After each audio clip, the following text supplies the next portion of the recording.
Hello, what is up mga moms or sir ma'am? Ako po si Ralph C. Fries, ang visual artist from Manila. And today we are going to customize the Funjoy 1/9 scale Batman action figure. Maraming salamat Sir Eril Justin Baste of Laruanan for providing this action figure for unboxing, review, and customization. So yan, pinrep ko na si Batman. And I did the pre-work. Nag-spray na ako ng flat black. Gumamit ako ng Bosni No. 4 flat black na spray paint para mag-apply ng one layer of primer dito sa mga diorama parts. Ito yung base natin. Ayan, na-sprayan ko na rin. Just to have an adhesion layer para lahat ng paints na i-apply natin, lahat ng washes, lahat ng dry brushing, kakapit dito sa action figure. Also, dito sa body niya, hindi ko na rin tinanggal yung cape kasi ang ginawa ko rito, parang ayoko na tanggalin to dahil nakakabit na siya dito sa kanyang chest armor. So, ang ginawa ko na lang, tinanggal ko lang yung head, tapos hinawakan ko lang siya sa cape, and then I sprayed. Tapos ito natatanggal pala tong shoulder armor, kaya may sprayan din natin to. So yun sa mga joints naman, di naman natin kailangan i-spray yung mga loob mismo ng mga joints kasi black naman siya. Tsaka ang gagamitin naman natin dito, silver dry brushing after nitong black primer. Tsaka hindi na natin kailangan sprayan talaga yung pinaka-loob-looban ng mga joints niya.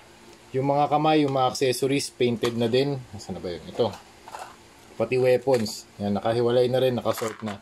Hindi ko pinagsasama kasi baka magsama-sama yung nilagay ko sa containers para hindi magsama-sama yung mga hands kasi minsan ang hirap niyang isort.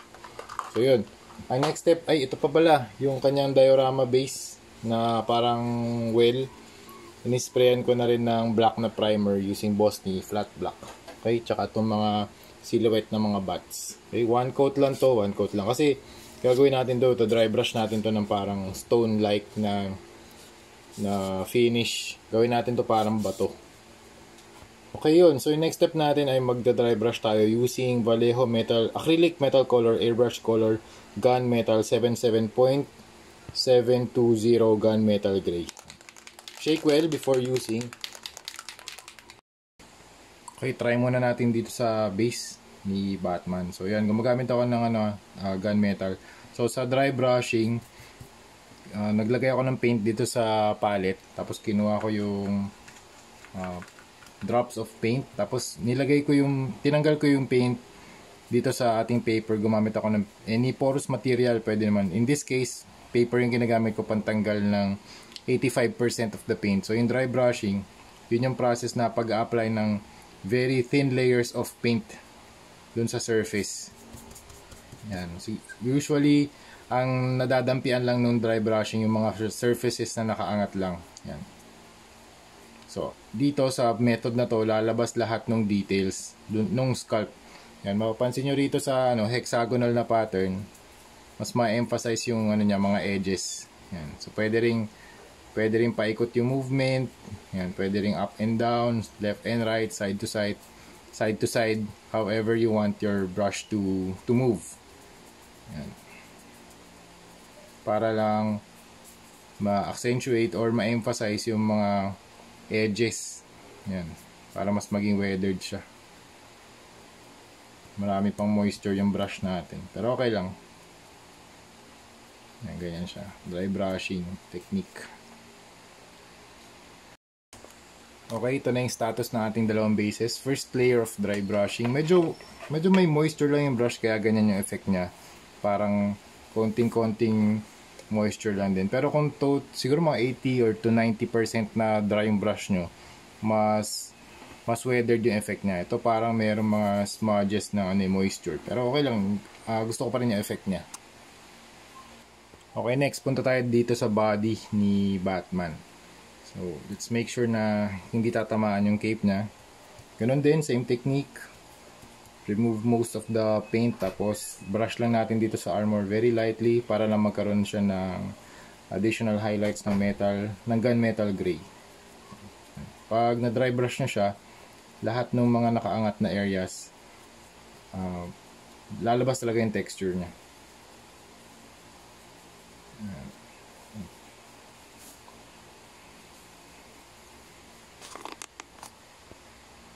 Yan, try natin dito sa chest area.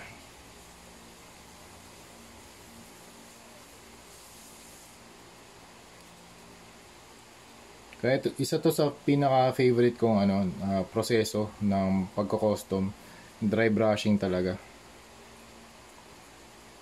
Kasi hindi naman siya super, hindi mataas yung difficulty of niya. Hindi mataas yung learning curve niya. Pero yung effect na nagagawa niya dun sa toy, malaki. Parang iba na agad yung dating niya. Parang yun nga, weathered na style ka agad.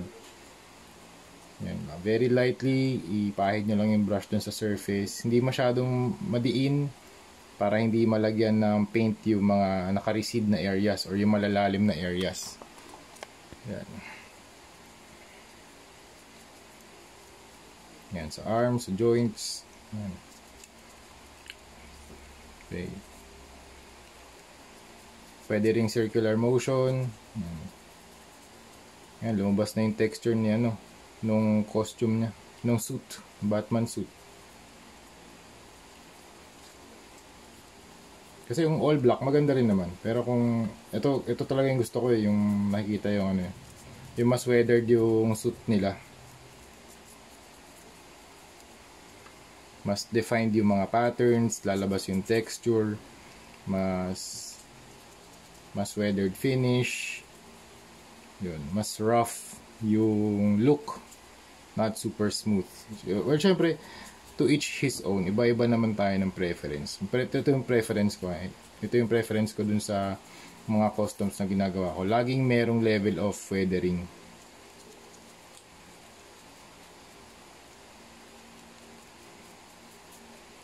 Okay.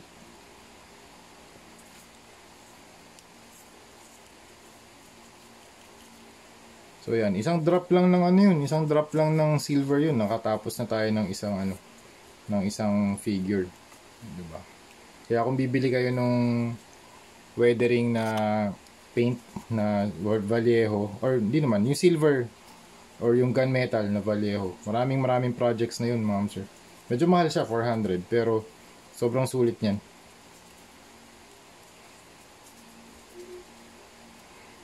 Ayan, para mapakita ko lang yung difference ng weathered or dry brush dun sa hindi dry brush. Ito siya, ganyan. So mas ito, nagkaroon yung texture. Ito, super flat lang. Well, maganda rin naman yung flat black. Pero gusto ko yung dating nung may texture talaga. Alright, tapos na tayo dito kay Batman. So we have weathered or applied silver dry or gunmetal dry brushing dito sa body and sa cowl, dito rin sa back. Tapos na rin. And dalawa yung ginagawa natin ngayon. Ang gusto ko sana dito i-apply yung Punisher logo, dito naman Spider-Man logo. So yung gagawin kong concept dito yung Batman X Punisher, dito naman Batman X Spider-Man. Okay, let's proceed with the face na shading. Gamitin natin ang Hero Paints Leather Brown para makapag-apply tayo ng wash dun sa kanyang flesh tone. And very subtle lang na wash around the face para lang magkaroon siya ng shadow. Ayan. Tapos para kunwari nadagdagan yung brown, pwede nyo bawasan using a fresh na brush na walang kulay, tapos tanggalin nyo lang yung pigment.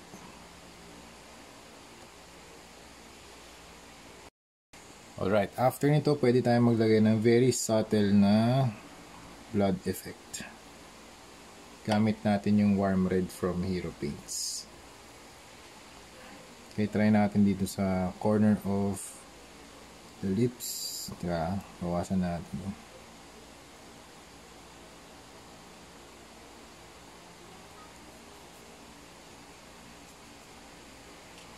Alright, something like that. Alright, next step, apply na natin yung logos ni Spider-Man. Dito naman, logo ni Punisher dun sa chest armor ni Batman. Gamitin natin yung Hero Water-Based Acrylic Primer Matte White. Yung gagamitin nating finish dito, hindi yung super clean na white na base coat. Pero yung weathered pa rin yung yung look niya. So start tayo dito sa logo ni Spider-Man. Chest.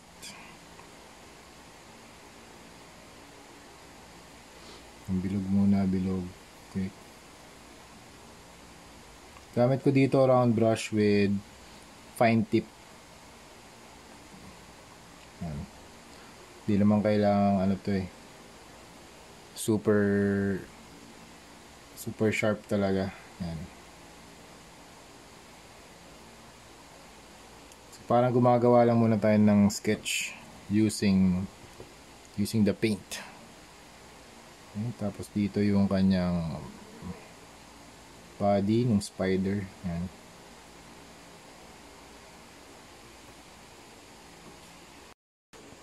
Alright, we are done with the Spider-Man logo. And next, dito naman tayo sa kanyang face or sa cowl. Lagyan natin siya ng malaking eyes dito.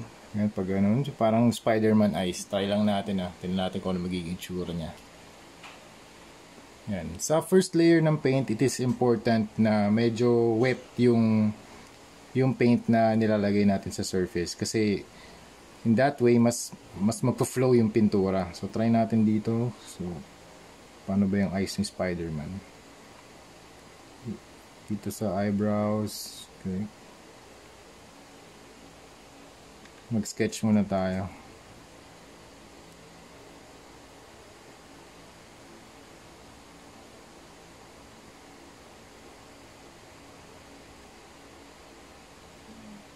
Okay. Malaki yan eh. Oversized yung ano ni Spider-Man, yung kanyang eyes eh.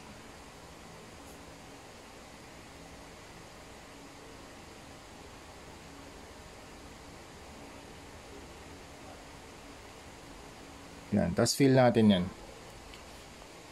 Alright, we are done with the face and the chest. Ang next naman natin, si Punisher naman. Okay, next, Punisher naman tayo. Try natin mag-drawing ng skull dito sa kanyang chest. Since meron na siyang line dito, diagonal line dito sa armor, ito na yung magiging pattern para sa eyes natin. Yan. Okay, tapos yan. Actually, ito na yung mata sa chest eh. Yan.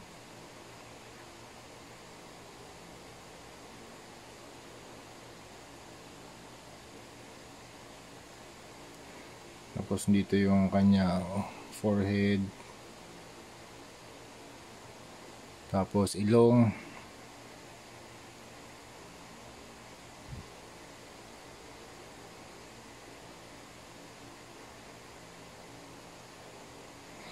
Tapos pababa.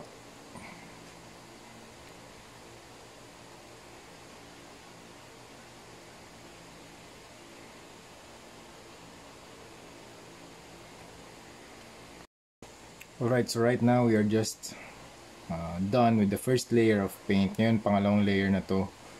And pwede kayong gumamit ng hair blower para mas mapadali yung drying time. Okay. Pero wag masyadong tutok kasi baka naman masyadong mainit. Baka masira na yung figure. Okay, dahan-dahan lang. Ito parang ano lang to, weathering or some sort of dry brushing dito sa skull. Yan. Para hindi siya super smooth finish. Yan.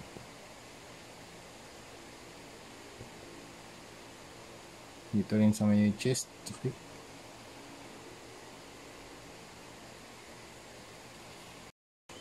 Okay, proceed tayo sa detailing ng cowl. Dito, lagyan natin siya ng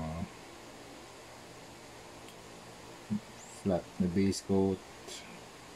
Tapos, i-feather natin, i-flick lang natin itong brush papunta dun sa cowl para magkaroon tayo ng parang feathered na technique or brush technique. Yan.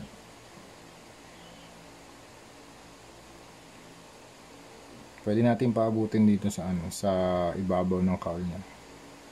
Drawing tayo ng skull.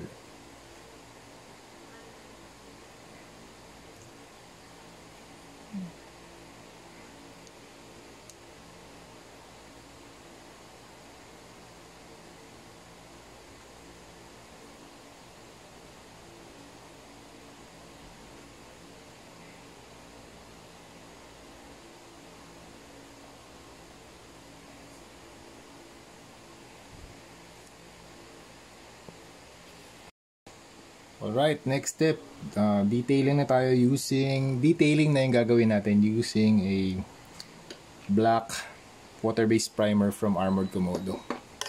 Ang gamit ko rito yung pinakamanipis na brush, yung Weijuang brush from Arts mo to. Yan. Favorite ko talaga to pang mga detailing.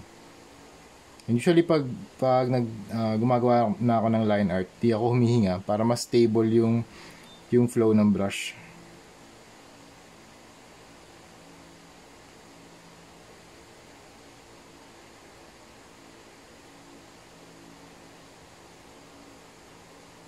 So yan, ganyan.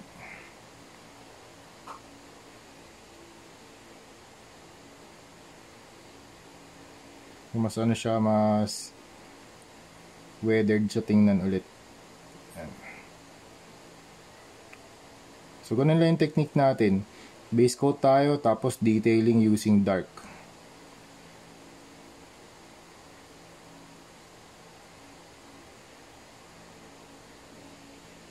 Yan. Ay, nakita nyo ba? Kaya ulitin ko dito sa kabila.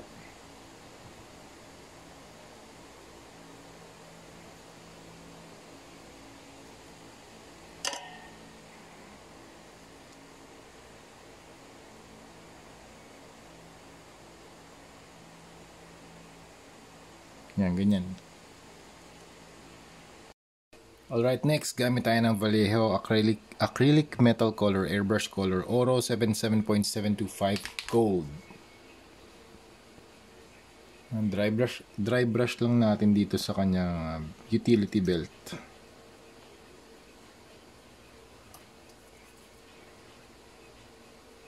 Yan.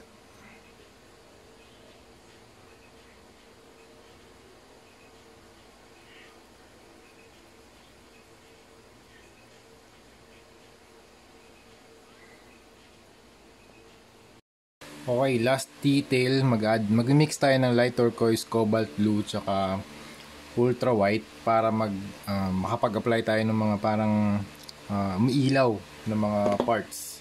Maliit lang dito sa shoulders para lang maging ano siya, parang maximalist na armor type design. Para may sense of technology pa rin yung suit niya. Okay, try natin dito sa shoulder pads.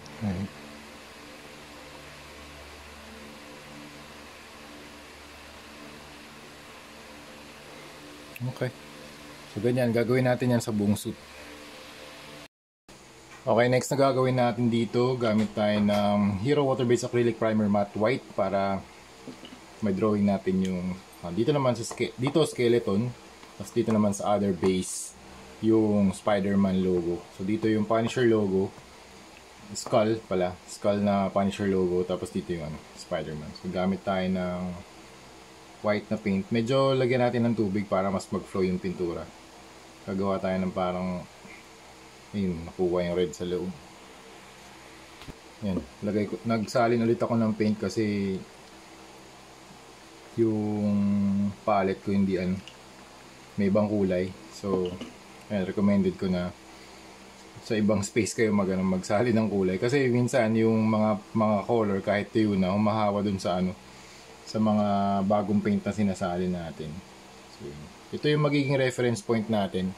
Itong dot sa gitna. Tapos drawing na natin yung skull. So dito tayo mag-start. Same technique lang nung ginawa natin sa body or sa chest. Yan. Oversize na rin natin to. Oversized na skull.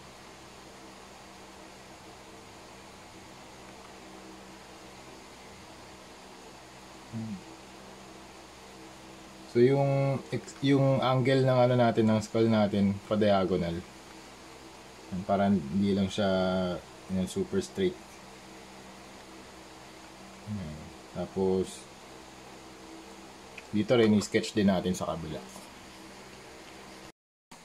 Alright, we are done with the skull and the Spider-Man logo dito sa mga bases natin. Ang next na gagawin natin, detailing naman using PH179 Black from Armored Komodo Water-Based Primer. Yan, gawin natin dito sa kanyang eyes. Yan. Pwede natin to base coat. Yan.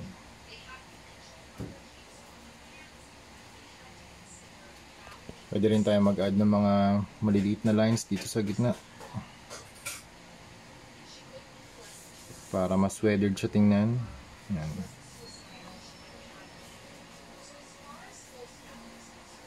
Pwede rin kayo mag-leave out ng mga spaces. Yan. Para kita pa rin yung nasa ilalim. Yan.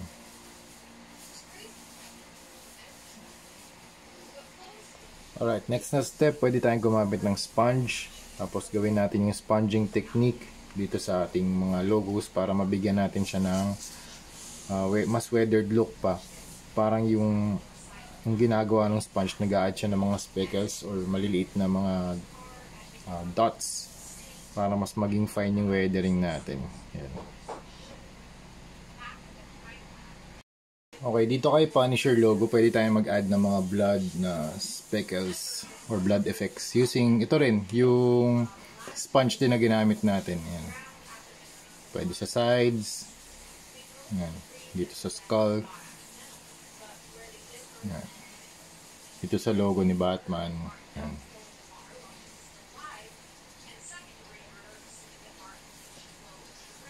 Okay, dito naman kay Spider-Man na base, pwede tayong maglagay ng mga lines katulad ng ginawa natin dun sa armor ni Batman x Spider-Man.